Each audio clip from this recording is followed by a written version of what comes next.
Olá, meus queridos irmãos, minhas queridas irmãs, uma grande alegria estarmos juntos mais uma vez no nosso programa Testemunho de Fé. Aqui quem fala é o Padre Paulo Ricardo e quero acolher você para nos próximos minutos refletirmos a respeito da Palavra de Deus que a Igreja nos propõe neste quinto domingo do tempo comum. Nós ouvimos nos dois últimos domingos o início da vida pública de Jesus, quando ele foi na sinagoga de Nazaré e começou a pregar o Evangelho. Jesus, até esse ponto, aqui na narrativa do evangelista São Lucas, está sozinho. O Evangelho desse domingo nos propõe a chamada dos seus primeiros discípulos, e não somente os discípulos, aqui o mais importante dos seus discípulos, Pedro, né? O primeiro Papa, será chamado. Então, São Lucas aqui descreve com bastante detalhes este chamamento, esta vocação de São Pedro. Ao ler esse evangelho, então, nós podemos, de alguma forma, olhar para a nossa própria vocação, para a nossa vida, como é que deve ser o nosso relacionamento com Jesus. Vamos, então, ver um pouco, né, qual é o esquema do evangelho e fazer a nossa meditação. Primeiro, eu gostaria de, resumir um pouco para vocês, já que você está aí ouvindo esse programa, pode ser que você não tenha o Evangelho em suas mãos. Trata-se do Evangelho de São Lucas, capítulo 5, versículos de 1 a 11. Jesus está à margem do lago de Genezaré, a multidão ao seu redor está lá apertando. Ele então vê duas barcas e se senta na barca de São Pedro e usa aquela barca como uma espécie de púlpito, de onde ele prega para as multidões. Terminada a sua pregação, Jesus então diz para Simão: avança para águas mais profundas. Simão Pedro objeta, dizendo assim: olha, trabalhamos a noite inteira, né? Mas ele faz um ato de fé em Jesus. Isso é que é interessante. Ele poderia dizer assim: Jesus, eu sou pescador, eu entendo desse negócio, nós trabalhamos a noite inteira, que é o momento mais propício para a pesca, não me faça trabalhar duas vezes. Mas ele não faz isso. Ele faz um ato de fé e diz: Senhor, trabalhamos a noite inteira e nada pescamos, mas, em atenção à tua palavra, vou lançar as redes. Então, eles vão e lançam as redes e acontece a pesca milagrosa. Diante desse prodígio, Simão Pedro se atira aos pés de Jesus, dizendo: afasta-te de mim, Senhor, porque sou um pecador. E todos ficam muito espantados, né? Jesus então se volta para Pedro e diz: não tenhas medo, de hoje em diante tu serás pescador de homens. Então, é mais ou menos esse o resumo do Evangelho. Vejam, se você for no Evangelho de São Marcos, né, o chamado de Pedro parece que foi uma coisa assim repentina. Jesus estava passando na beira do lago, eles estavam lá lavando suas redes, vem, segue-me, pronto, largaram tudo e seguiram. Mas esses relatos resumidos aqui estão apresentados de forma mais ampla por São Lucas. É compreensível, por exemplo, que São Mateus fale com menos detalhes da vocação de São Pedro, já que o Evangelho de Marcos, de Mateus, são evangelhos que estão muito ligados aos acontecimentos. O Evangelho de Marcos é o Evangelho do próprio Pedro, é Pedro narrando aquilo. Então, por modéstia, São Pedro, né, não entra em detalhes da sua vocação. Já Lucas, que é um evangelista que não conheceu Jesus pessoalmente, ele ouviu esses relatos e certamente guardou no coração, né, esses detalhes. O próprio evangelista São Lucas, nós ouvimos há 2 domingos atrás, ele diz que fez uma investigação dos acontecimentos a partir das testemunhas que viveram isso aí. Então aqui nós estamos diante de um relato detalhado, a gente pode olhar em profundidade, são essas cenas preciosas que o Evangelho nos dá, em que a gente pode conhecer um pouco a psicologia dos discípulos, ver as atitudes de Jesus, conhecer um pouco íntimo do coração de nosso Senhor. Então, vamos lá. Jesus está pregando a palavra. É interessante, né, que Jesus pede emprestada a barca de Simão. E aqui a primeira coisa que Jesus faz para conseguir pescar Simão. Sim, porque aqui trata-se de um relato de uma pesca milagrosa, mas o grande pescado, né, nesta pesca milagrosa é Simão Pedro. Jesus então joga a isca. E a isca que ele joga, em primeiro lugar, é pedir algo para Simão. Ele pediu a barca dele emprestada. E aqui é importante você olhar para a sua vida, quando Deus pede alguma coisa para você. Gente, o maior sinal de que Deus nos ama é quando Ele nos pede algo. Quando Jesus lá, né, na Samaria, no poço de Sicar, se aproxima da samaritana, ao meio-dia, na hora do calor, e ele olha para aquela mulher e diz assim, dá-me de beber. Ali começou a salvação. É lindo isso, gente. É maravilhoso. Quando Deus nos pede algo, a salvação está entrando na nossa casa. Então, o que é que Deus está pedindo para você? O que é que Deus está pedindo para sua família? Às vezes você está dizendo assim, mas padre, eu comecei a participar da igreja, estou indo lá, etc e tal, e as coisas começam a ficar difíceis, né? É que Deus está pedindo algo de você. Ele está pedindo algo, está pedindo, dá-me de beber, está pedindo a barca emprestada.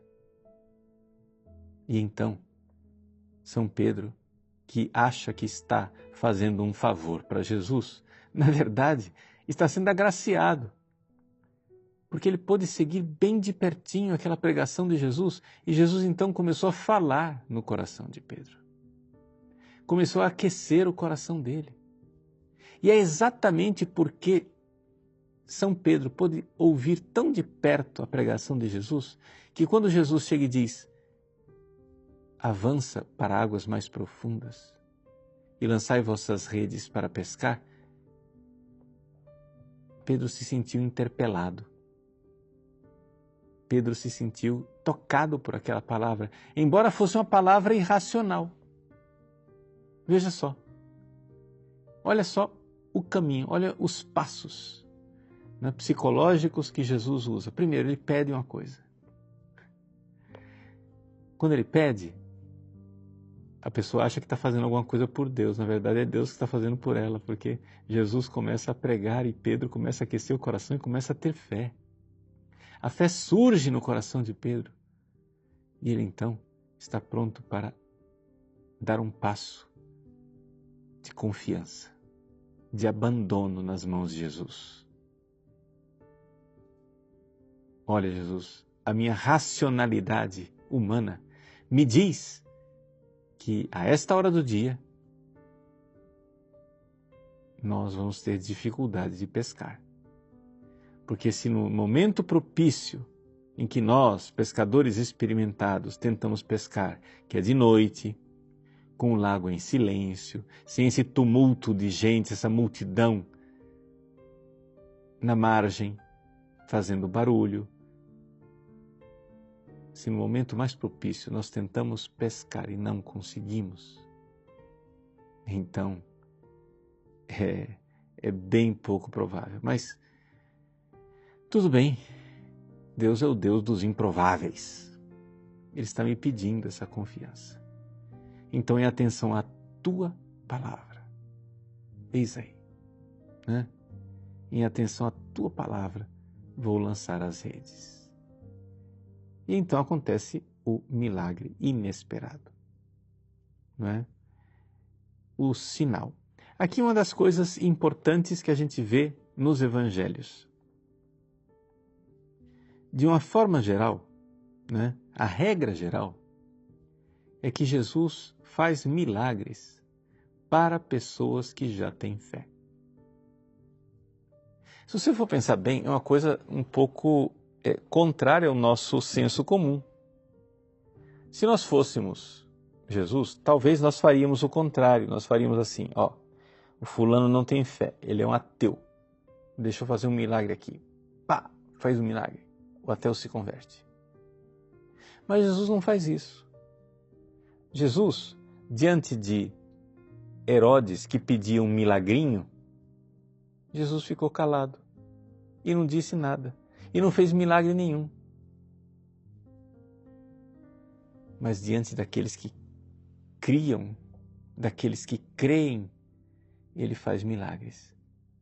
Quantas e quantas vezes Jesus responde diante do milagre dizendo: vai, tua fé te salvou, tua fé te curou.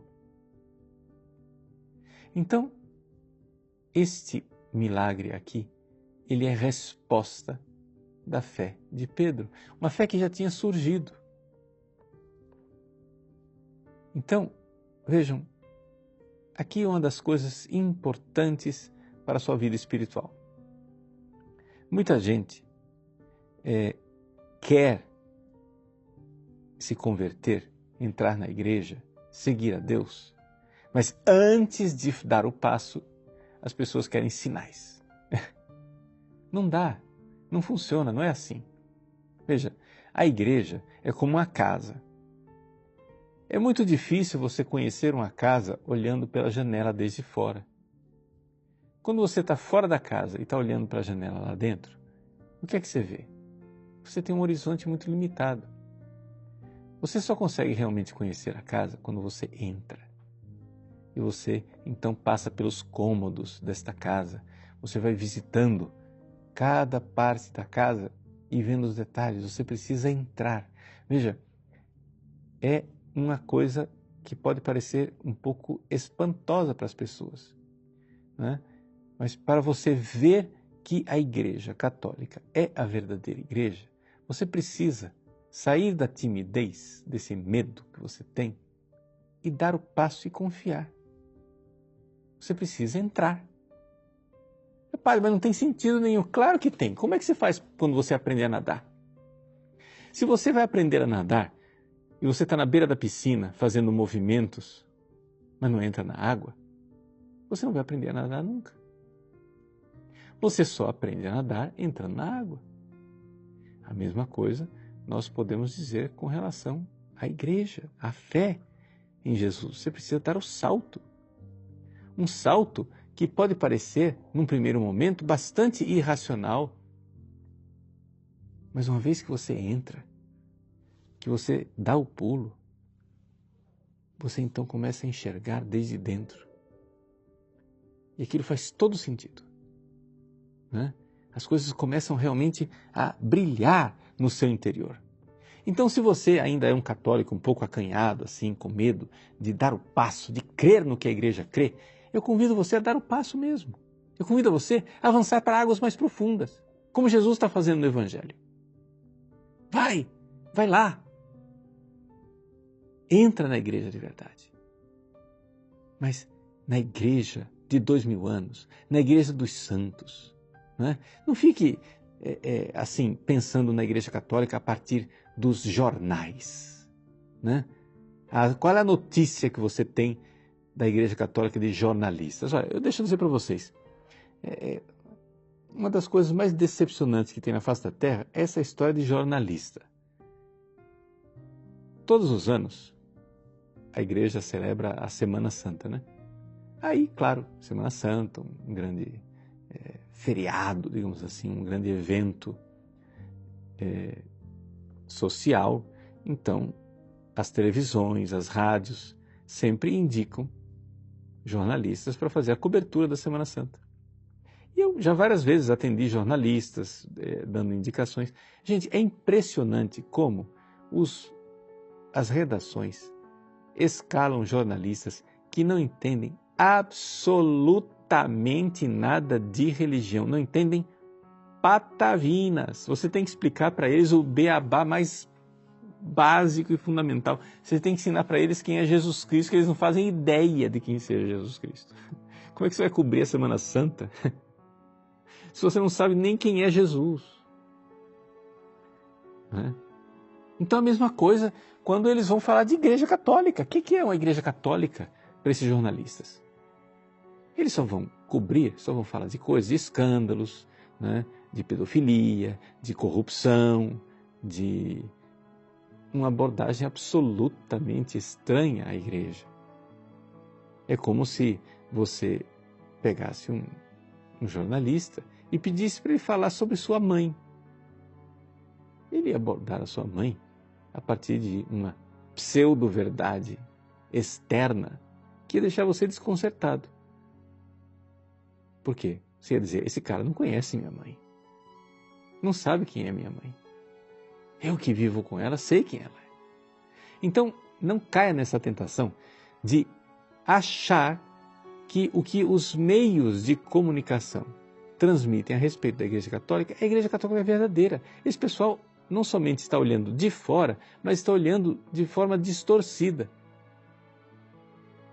Por quê? Porque foram treinados nas faculdades de jornalismo a olhar a Igreja Católica como uma grande adversária, né? A causa de todos os males do mundo atual. O que é uma distorção bem absurda. Então, vamos lá. Entre na igreja. Avance para águas mais profundas. Confie. Veja que os santos confiaram em Jesus e deu certo. Leia a vida dos santos. Leia a vida dos santos que mais lhe chamam a atenção. A vida do Padre Pio, a vida de Santa Teresinha, né? A vida mesmo de São Pedro, que nós estamos aqui narrando nesse Evangelho. Vai conhecer a vida dos santos e você verá que foram pessoas extraordinárias, pessoas de uma grande felicidade interior, apesar dos sofrimentos, uma grande virtude, de um grande coração. E que é comum na vida de todos esses santos, que eles amavam Jesus, que eles eram parte da sua Santa Igreja Católica. Então, é isso que nós precisamos fazer. Uma vez que você entra na igreja, a coisa se ilumina.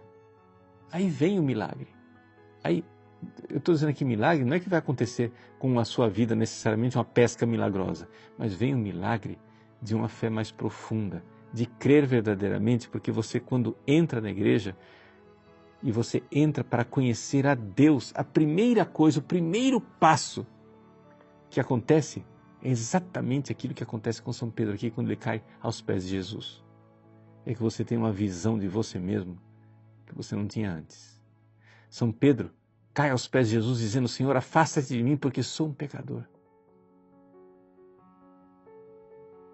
Muita gente não tem coragem de dar o passo da conversão, exatamente porque sabe que será doloroso. Por quê? Porque não é possível você se converter sem você olhar para você. Sem você olhar para a sua miséria. Isso é doloroso. Sem você olhar para o seu egoísmo. O quanto você é egoísta. O quanto você só pensa em você. O quanto você é materialista. Todas essas realidades precisam mudar dentro de nós. E aí, você está disposto? E aí, vamos lá? Vamos dar o passo? Porque é verdade, dói inicialmente você olhar para você. Mas quando você tem o passo da fé, a grande novidade é que não é só você olhando para você. Não é você somente olhando para o seu egoísmo, para o seu pecado, para a sua miséria, para suas feridas, mas é também Jesus olhando para você. Jesus olhando para você, e você vai então fazer a experiência para o seu espanto, né? Que Jesus não vai rejeitar você. Pelo contrário, veja, diante de Pedro que diz, Senhor, afasta-te de mim, porque sou um pecador, o que é que Jesus faz? Pede para São Pedro ficar mais perto dele. São Pedro, Tiago e João serão, dali para frente, os íntimos de Jesus. Sim, o pecador Pedro. Vão ser os íntimos de Jesus. E ele, então, diz que eles devem ser pescadores de homens. Eles já eram pescadores de profissão, eles sabiam o que era isso. Mas o que é que faz um pescador? Um pescador, ele tira o peixe do seu habitat natural, que é a água. E assim também os apóstolos são chamados por Jesus para tirar os homens da sua água, que é este mundo, ou seja, essa mentalidade mundana, a forma como a nossa sociedade vive, e aí nós nos tornamos diferentes. Essa é outra consequência da conversão. A conversão, ela exige de nós que, apaixonados por Jesus, nós enxerguemos o que é que realmente vale a pena. Então, de repente, esse mundo começa a perder o valor, porque a gente vê a grandeza de Jesus. Uma vez que você conhece o verdadeiro tesouro, aquilo que era bijuteria, ouro falso, aquilo lá perde absolutamente a importância. Eu me lembro que uma vez, eu comprei uma capa dessas que se usa em procissão. Comprei uma coisa bem, assim, digna, porém baratinha, E teve um outro padre que comprou uma super capa, toda dourada, etc e tal, uma coisa vinda da Europa, importou da Europa, etc, etc. Aí eu fui e tinha um amigo que tinha visto a minha capa.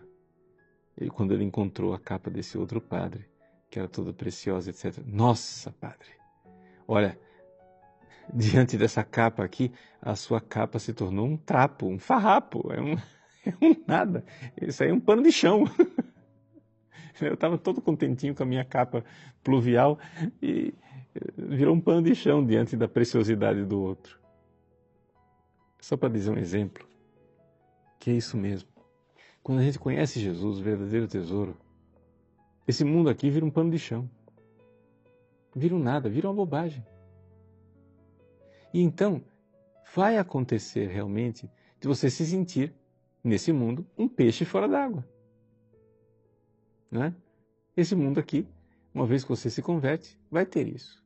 Então você vai ter que procurar outros cristãos, com os quais você vai amar as mesmas coisas e rejeitar os mesmos pecados, para então ser comunidade de fé, igreja, fazer parte dessa santa igreja de Deus,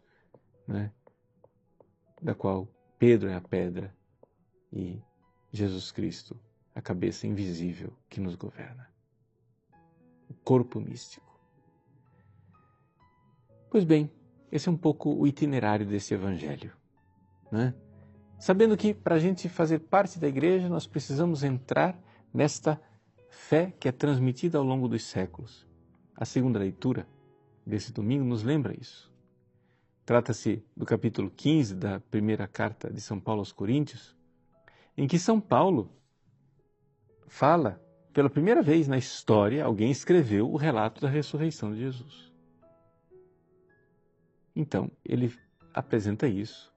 Ele escreveu isso lá pelo ano 54. E apresenta isso como sendo uma tradição.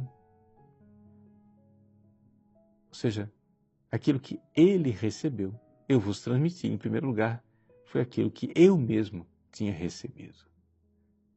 Você quer ter fé? Você não vai inventar a igreja, você vai fazer como São Paulo. Você tem que crer naquilo que você recebe da igreja ao longo dos séculos. E o que nós recebemos da igreja ao longo dos séculos é a grandeza de Jesus, como na primeira leitura do profeta Isaías, que diante da majestade de Deus se sente um homem de lábios impuros, como São Pedro, que diante de Jesus diz: afasta-te de mim, que sou pecador. Então, que Deus abençoe você e coragem, dê o passo na fé, avance para águas mais profundas. Em nome do Pai, do Filho e do Espírito Santo. Amém.